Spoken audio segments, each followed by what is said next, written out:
While many people know of Psylocke as Betsy Elizabeth Braddock, not many fans know about the time that Betsy found her mind and body swapped under another Psylocke named Kwannon. In this video, you'll learn the entire history of Kwannon. Early life as an assassin. Kwannon was molded to be an assassin by the Japanese ninja clan, the Hand. While she was trained to be the enemy of peace and endowed with mutant powers, she did have some humanity in her that prevented her from becoming as ruthless as her masters wanted her to be. For starters, she fell in love with a man and bore a daughter, only for the secret relationship to be discovered and her lover slain. However, this act of love would haunt her when she encountered a traitor to the Hand, only to be physically overwhelmed with empathy when she realized the target also had a wife and unborn child. This would cause her to help her target escape. Other actions of empathy and humanity eventually caused Kwannon to turn against her masters and slay them, but only knowing violence, she found herself sinking deeper into the grasp of the Japanese underworld.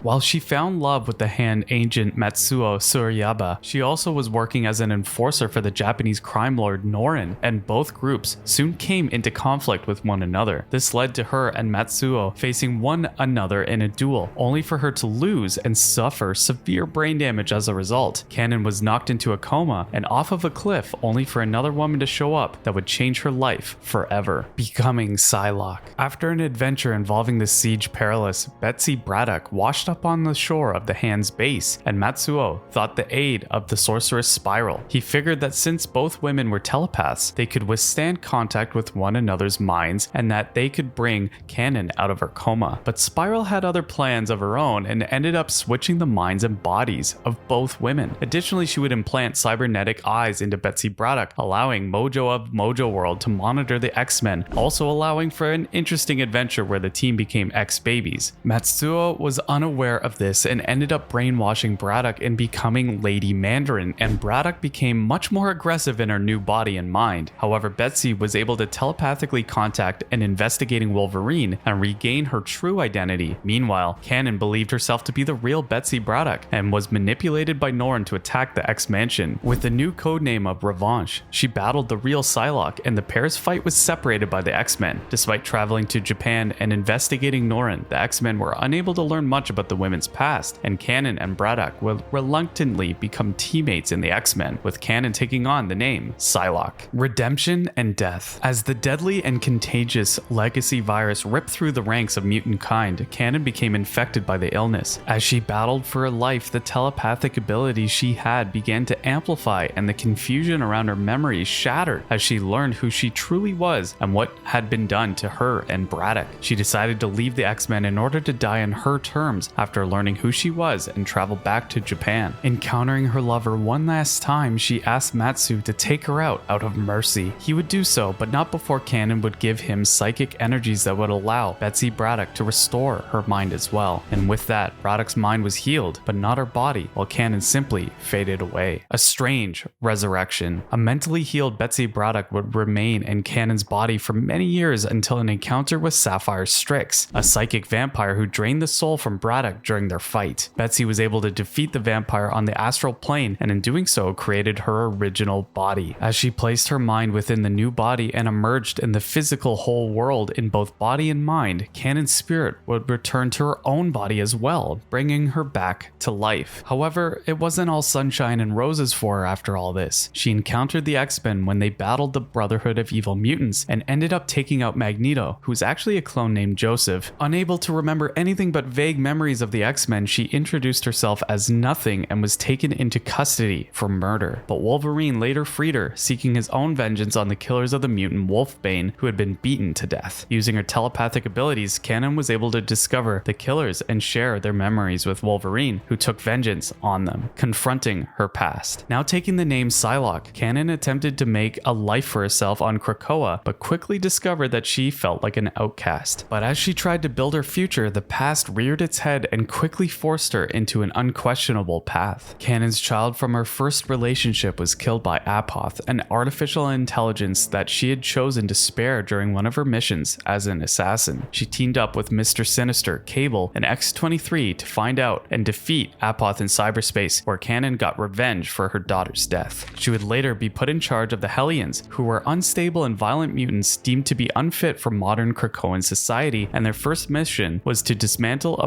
Marauder cloning facility run by the Goblin Queen. Despite a tough battle against the Goblin Queen that left most of the Hellions captured, Kwannon was able to prove herself as a leader, rescue her fellows, and witness the Goblin Queen being shot by her teammate Grey Crow. As the mutant islands of Krakoa and Arakko came into conflict with the X of Swords event, the Hellions were tasked with infiltrating Arakko and unknowingly stealing Iraqi DNA from Mr. Sinister. As they battled against the Iraqi team of mutants called the Locust Vial, Kwannon was manipulated into abandoning her team to leave with the DNA samples, and was later murdered by Mr. Sinister to cover its tracks. She was resurrected on Krakoa and confronted by the Hellions for her actions, but defended Mr. Sinister as she had learned that he had saved her daughter as a cyborg from the remains of Apoth. The only way for her to get her daughter back was to keep Mr. Sinister free and to have him carry out whatever plan he was working on for the love of her daughter. Mr. Sinister's manipulations would continue as the Hellions found themselves in Murder World with a sadistic